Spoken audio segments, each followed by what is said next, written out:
उसका खून कौन उठा?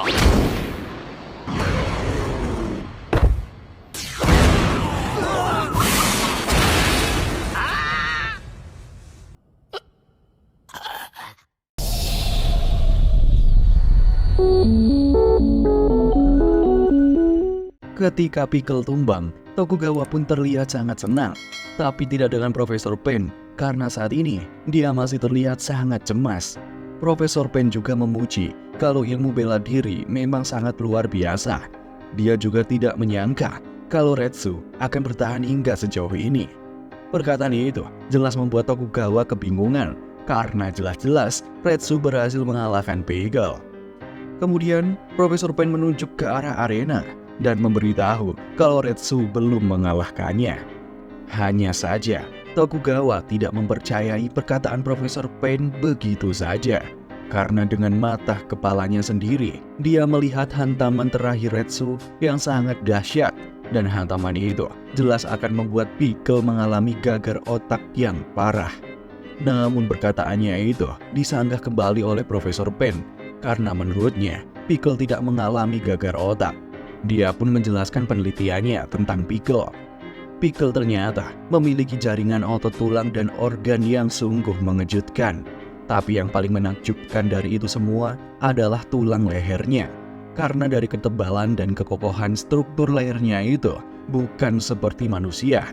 Karena tulang leher seperti itu hanya dimiliki oleh hewan buas berkaki 4. Tiba-tiba Pickle kembali bangkit dengan tatapan tajam. Melihat hal itu, Retsu pun langsung menerjang dengan tendangannya. Hanya saja, Pickle berhasil menghindari serangan itu dengan cara melompat sangat tinggi. Profesor Pen kembali menjelaskan kalau teknik bela diri milik Retsu itu memang turun-temurun sejak zaman Tiongkok kuno. Tapi sayangnya, tekniknya itu selama ini hanya digunakan untuk melawan manusia atau makhluk berkaki 2. Kemudian diperlihatkan Pickle yang saat ini memasang kuda-kuda dengan kedua kaki dan tangannya. Dan Retsu yang sadar kalau ini bakal bahaya banget, dia juga menyiapkan kuda-kudanya. Saat itu, Retsu pun tampak bingung karena seumur-umur dia belum pernah melihat kuda-kuda seperti itu. Awalnya, Retsu menyamakan kuda-kuda Pickle dengan ancang-ancang seorang pelari atau pesumo. Tapi menurutnya, posisi tubuh Pickle berbeda dengan keduanya. Karena kuda-kuda itu lebih mirip seperti hewan buas yang siap menyerang mangsanya. Sambil keringatan, Retsu berkali-kali meyakini dirinya sendiri kalau dia tidak akan lari maupun menghindar, karena dia akan menghadapi serangan itu dengan teknik kungfunya yang bernama tinju penghancur dari arah depan. Di sisi lain, Pickle yang menganggap Retsu merupakan lawan yang kuat akhirnya mengeluarkan serangan pamungkasnya. Serangan yang sama saat dia menundukkan seekor T-Rex dan makhluk buas lainnya. Hingga akhirnya, terjangan Pickle pun berhasil menghempaskan Retsu dengan sangat kencang keluar arena hingga menabrak dinding. Hal itu membuat Retsu terlihat tidak sadarkan diri. Ya, walaupun terlihat juga mata Pickle yang bonyok akibat teknik tinjuan Retsu saat menahan terjangannya itu. एक शेर लेता है, वो भी तैयार हुआ और आज उसका दुश्मन है एक प्राचीन भाले और इस जंग में जीत प्राचीन भाले की हुई. Setelah kemenangannya, terlihat Pickle pun kembali menangis sambil mendekati Retsu.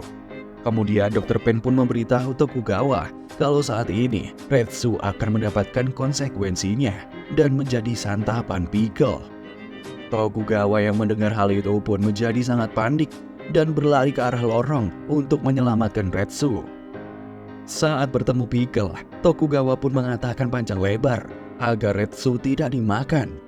Hanya saja karena dianggap sebagai pengganggu, Tokugawa pun dihempaskan hingga tepar. Hingga akhirnya Pickle yang sudah sangat lapar terlihat dengan lahap menyantap kaki Retsu.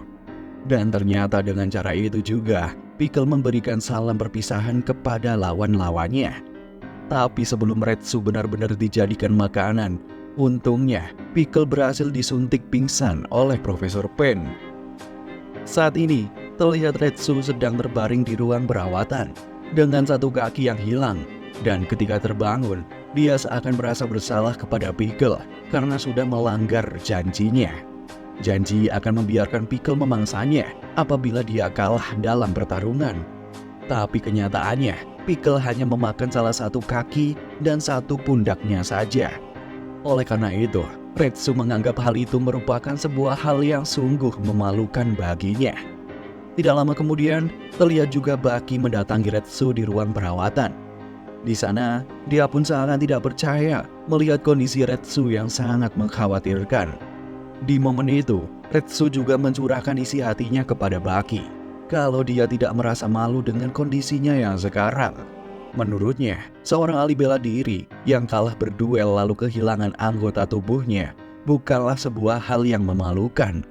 Tapi yang membuat Retsu sangat malu adalah ketika dia tidak bisa menghadapi konsekuensi dengan apa yang sudah dia putuskan. Kemudian, Baki mencoba menyemangatinya kembali dan menganggap hal ini merupakan sebuah tragedi. Dan Baki meminta Retsu untuk bangga terhadap rasa sedihnya itu, karena dia merupakan seorang ahli bela diri sejati dan harta berharga bagi rakyat Tiongkok. Mendengar nasihat Baki, Retsu pun tampak sangat tersentuh, dan dia mengucapkan rasa terima kasih kepada salah satu saingannya itu. Kemudian dalam perjalanan pulang, Baki tiba-tiba teringat dengan sesuatu, kalau bapaknya, Yujiro Hanma, sering menggunakan kata melahap saat bertarung.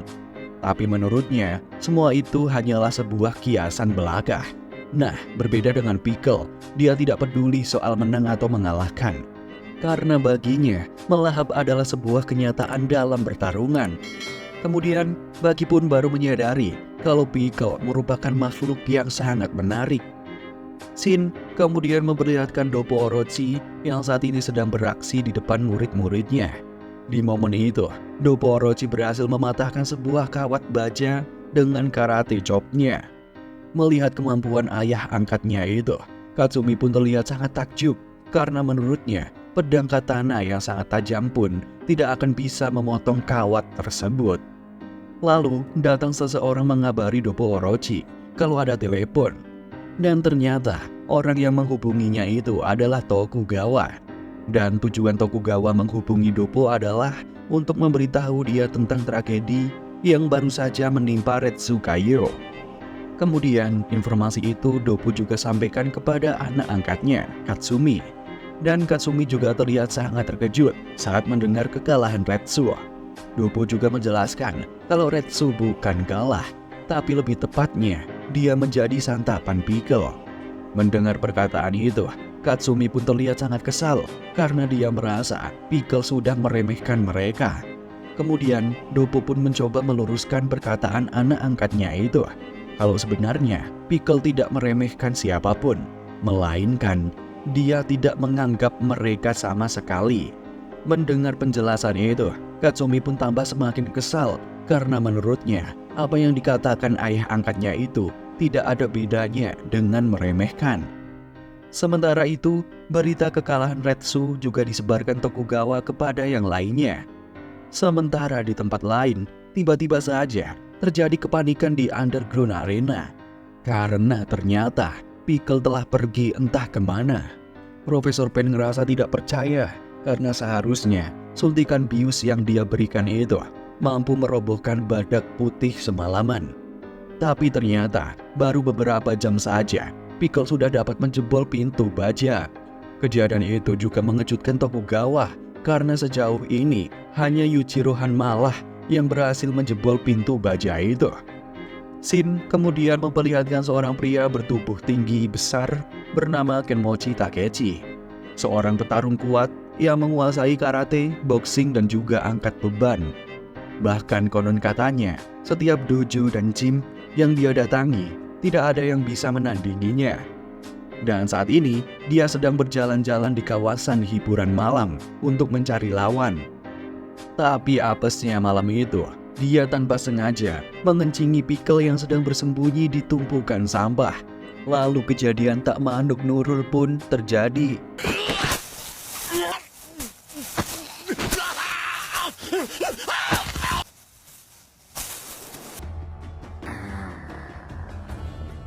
Setelah merampas seluruh setelan pria besar itu, Pickle pun berkeliling kota. Dan dengan setelan itu, Pickle menyangka kalau dia sudah berhasil beradaptasi dengan lingkungan barunya. Hanya saja dengan fisik Pickle yang di luar BMKG, dia pun masih menjadi pusat perhatian banyak orang. Saat berkeliling, Pickle pun tampak sangat speechless dengan pemandangan malam di tengah kota. Karena saat ini, banyak sekali hal-hal yang belum pernah dia lihat sebelumnya. Hingga akhirnya, Pickle menerobos lampu merah. Namun, dia malah tertabrak mobil truk dengan kecepatan tinggi. Hanya saja karena tubuh Pickle yang sangat kuat, hal itu sangat sepele baginya. Malah sebaliknya, terlihat bagian depan truk yang tampak ringsek. Pickle yang kesal akhirnya memukul truk itu hingga remuk. Dan Pickle juga mengangkat truk tersebut dengan kedua tangannya.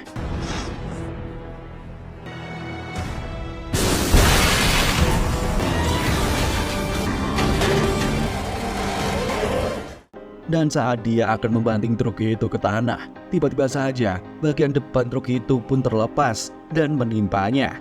Kejadian itu jelas mengejutkan semua orang yang melihatnya, termasuk sang supir truk yang berniat untuk menolong. Kemudian Pickle yang kembali bangkit, menendang bagian belakang truk dan membukanya secara paksa. Akan tetapi Pickle terbengong setelah mencium aroma daging segar dari dalam sana. Dan jelas dia yang lapar, kemudian memakan daging-daging itu. Terlihat Katsumi yang baru saja selesai berlatih seorang diri di dalam gedung Shinshinkai Karate. Saat itu Katsumi terlihat merenung memikirkan perkataan Yujiro ketika merendahkannya di depan semua orang. Meskipun begitu, Katsumi menyadari kalau perkataannya itu merupakan sebuah kebenaran. Dan saat ini, Katsumi merasa kalau dirinya tidak pantas menjadi kepala organisasi dari Shinshinkai Karate, yang merupakan perguruan karate terbesar di dunia.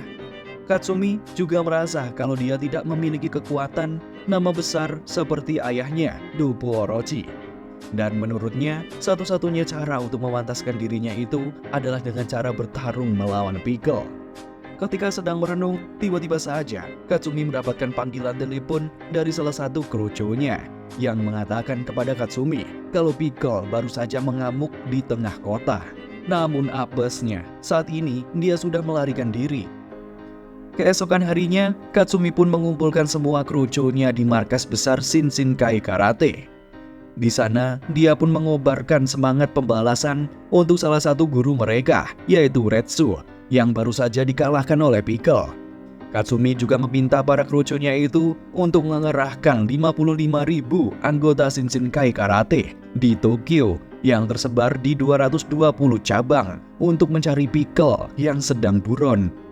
Katsumi meminta pada para kruconya untuk menemukan Pickle terlebih dahulu sebelum pihak kepolisian. Setelah membubarkan para pasukannya, Katsumi mengingat kembali kata-kata yang sering diucapkan oleh ayahnya, Dopo Orochi. Jika kau yakin menang, bertarunglah.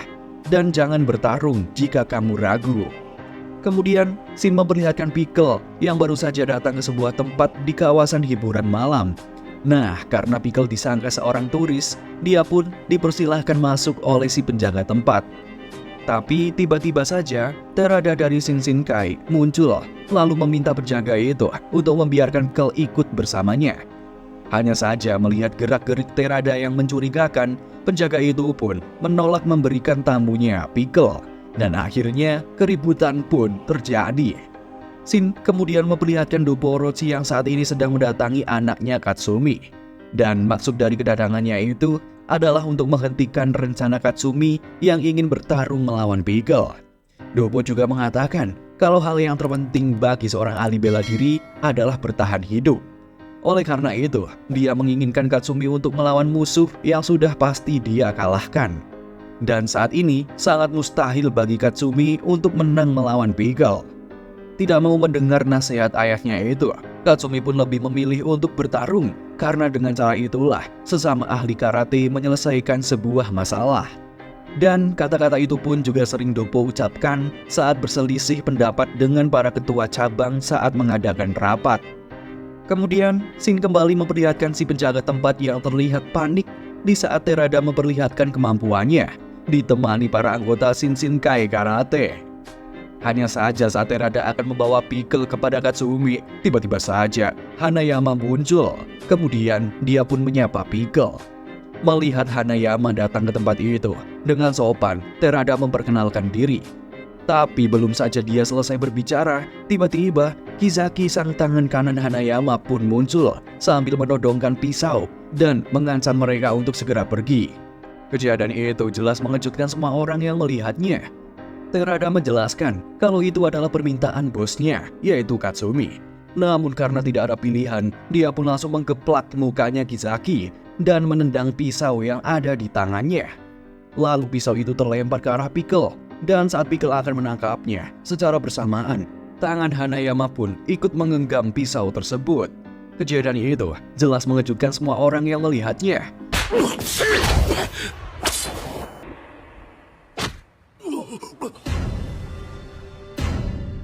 यहाँ हो गई है गड़ दोनों ने कसकर ब्लेड को पकड़ Namun tetap saja, setajam apapun pisau yang mereka genggam, tidak mampu melukai kedua tangan mereka. Bahkan pisau itu akhirnya patah. Berpindah ke Shinshinkai Karate. Saat itu, Doppo yang akan melepaskan jasnya, tiba-tiba saja diserang oleh Katsumi. Dan serangan itu pun diarahkan ke arah kerongkongannya, hingga Doppo pun pingsan. Lalu di depan ayahnya yang tumbang, Katsumi pun berkata kalau jurusnya ini tidak mungkin dia lakukan di sebuah pertandingan biasa. Tapi karena tidak ada pilihan lain, dia pun terpaksa melakukannya di sini.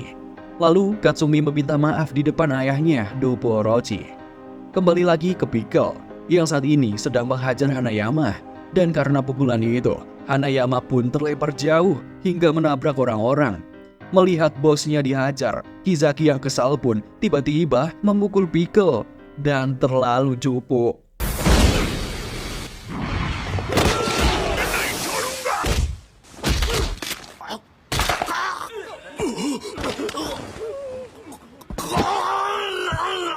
Melihat Pickle akan segera pergi, Terada pun memintanya untuk berhenti. Tapi karena diacuhkan, akhirnya dia menyerang Pickle berkali-kali. Namun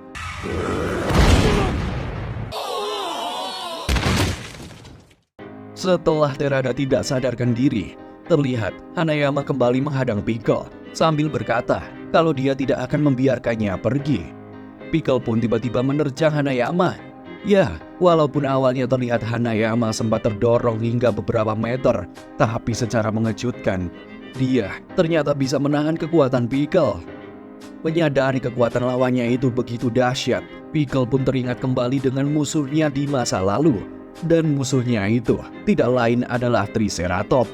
Dan sama seperti saat melawan Yujiro Hanma, mengetahui pria di hadapannya itu sangat kuat, Pickle pun akhirnya tertawa bahagia. ये जंगली 21वीं सदी में ला इस डायनासोर से हुआ था। चलो अपना जोर। किसी को यकीनी जिंदगी में बहुत कुछ देखा। बात है, उसने उसे रोक दिया। Hanya saja saat Pickle tampak mulai serius, Hanayama pun tiba-tiba menghentikannya. Kemudian dia pun menyapa Baki yang ternyata sudah berada di belakang Pickle. Di sana, Baki pun mengucapkan rasa terima kasih kepada Hanayama karena sudah mengabarinya untuk segera datang. Dan melihat kedatangan Baki itu membuat anak-anak Shinshinkai Karate pun seakan tidak percaya. Karena jarang-jarang mereka bisa melihat Baki secara langsung yang berpredikat sebagai pemuda terkuat di dunia. Setelah melihatnya secara langsung, Baki pun memuji keindahan Pickle dengan mengatakan kalau dia sangat cantik dan indah. Kemudian Baki pun langsung membayangkan serangan apa yang harus dia lakukan. Pukulan, cekikan, atau bahkan tendangan Rubicon. Namun tiba-tiba Pickle melakukan teknik yang sama seperti Yujiro lakukan sebelumnya.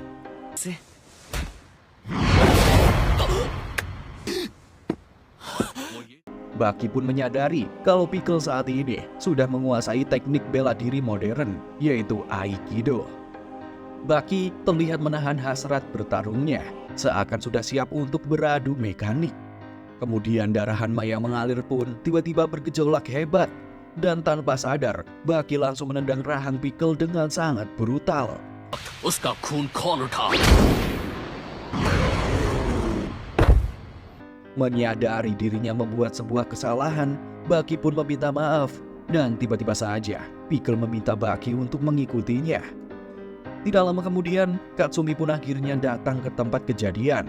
Dan setelah mendengar apa yang sudah terjadi, dia terlihat sangat kecewa dan juga kesal karena sudah ketinggalan. Tapi menurutnya, untuk membalas dendam Retsu tidak harus dia yang melakukannya. Karena petarung sekelas Baki dan Hanayama sudah pasti sanggup untuk mengalahkan Pickle. Tapi dirinya tetap ingin bertarung melawan Pickle. Katsumi tiba-tiba membungkuk dan meminta mereka untuk membantunya demi Retsu dan juga Shinshinkai Karate. Di tempat lain, terlihat Dopo Orochi yang sudah terbangun. Lalu dia mengatakan kalau saat ini Katsumi sudah berubah. Shin kemudian memperlihatkan Pickle yang membawa Baki dan Hanayama ke dalam underground arena. Baki pun bertanya, "Kenapa kamu membawaku ke sini?" Dan Tokugawa pun menjawab kalau alasan dia membawa Baki ke sini sudah jelas untuk menantangnya bertarung. Mendengar jawaban itu, Baki pun merasa tertantang dan bersiap menghadapi Pickle. Tapi tiba-tiba saja Hanayama mengatakan, apakah Baki akan bertarung dengan seseorang yang tidak menguasai teknik bela diri di dalam underground arena?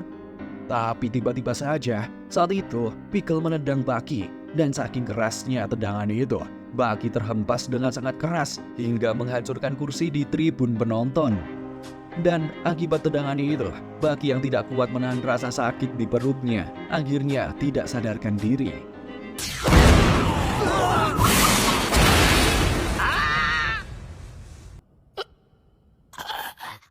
Sementara itu, Pickle yang merasa sudah mengalahkan Baki terlihat melakukan sebuah selebrasi kemenangan dengan cara yang menarik. Melihat Baki dikalahkan hanya dengan satu tendangan saja, jelas membuat Tokugawa terkejut. Kemudian, dia pun segera mengamankan Baki supaya tidak menjadi santapan Pickle. Sementara di tempat lain, terlihat Katsumi yang saat ini sedang melakukan handstand menggunakan kedua jempol tangannya. Sambil berlatih, Katsumi pun teringat kembali dengan perkataan ayahnya, Dopo Orochi, kalau latihan seperti ini akan menguatkan kekuatan tinju dan juga pukulannya. Pukulan yang dapat membuat manusia biasa pingsan. Dan jika tekniknya tepat, bahkan pukulan itu dapat merobohkan seekor banteng. Lalu sambil tersenyum, Katsumi pun berkata di dalam hati, kalau hanya seekor banteng, hal itu akan jauh lebih mudah. Tapi kali ini lawannya jauh lebih kuat dibandingkan T-Rex. Sehingga dia pun merasa kebingungan dengan cara apa dia bisa mengalahkannya. Karena sebagai ahli bela diri, dia hanya bisa mengandalkan karate. Dan secara mengejutkan, tiba-tiba saja Retsu mendatangi Katsumi. Tujuan Retsu ke tempat itu adalah untuk menanyakan kebenaran tentang para anggota Shinshinkai Karate yang ingin membalaskan dendamnya. Katsumi pun mengakui kalau dia memang sudah lancang karena berani melawan seseorang yang bahkan Retsu pun tidak bisa menandinginya. Katsumi juga mengaku kalau niat balas dendamnya itu hanyalah sebuah dalih saja. Lalu dengan wajah serius, Retsu kembali bertanya kepada Katsumi, apakah dengan karate kamu bisa menang melawan Pickle? Namun, Katsumi menjawab dengan kurang meyakinkan. Dia juga menambahkan prinsip, jika merasa menang, bertandinglah, dan jika tidak, gak usah bertanding. Dan saat ini, aku yakin akan menang. Mendengar jawaban itu, Retsu pun sedikit terkejut dan mengatakan kalau saat ini Katsumi sudah berubah. Lalu melihat keyakinan pada diri Katsumi, Retsu pun menawarkan diri agar Katsumi mewarisi ilmu bela diri kungfu yang sudah turun-temurun selama 4001 tahun miliknya itu. Selain itu, Retsu juga menceritakan sejarah lahirnya karate. Dia menceritakan jika karate berasal dari kuil Shaolin yang berada di Gunung Song di Tiongkok. Kemudian, ilmu itu menyeberang menuju Kepulauan Ryukyu atau Okinawa dan berkembang mengikuti lingkungan. Kemudian, pada tahun 1922, Gichin Funakoshi membawa seni bela diri itu ke Jepang. Atau dengan kata lain, Retsu ingin mengatakan kalau karate milik Katsumi masih jauh lebih muda. Karena teknik itu baru berumur 500 tahun sejak hadir di Okinawa, dibandingkan kungfu Cina yang sudah ada sejak 4001 tahun yang lalu. Oleh karena itu, Retsu berencana mewariskan seluruh ilmunya kepada Katsumi. Akan tetapi dengan sopan, Katsumi menolak tawaran Retsu. karena menurutnya karate adalah jalan ninjago. Mendengar jawaban itu, Retsu tampak menghela nafas karena hampir saja dia membawa Katsumi ke aliran lain. Tapi Retsu kembali meyakinkan sekali lagi kalau dia akan membantu Katsumi meraih tujuannya, meneruskan warisan karate. Mendengar tawaran itu, Katsumi pun menyadari kalau Retsu terlibat, maka sejarah karate dan kungfu akan ikut berpadu. Tapi setelah melihat keseriusan Retsu, akhirnya Katsumi pun menyetujuinya. Dan dengan keputusannya itu, persatuan warisan karate dengan sejarah kungfu yang berumur 4001 tahun akan berlanjut. Lalu, sejarah revolusioner pun akan terlahir.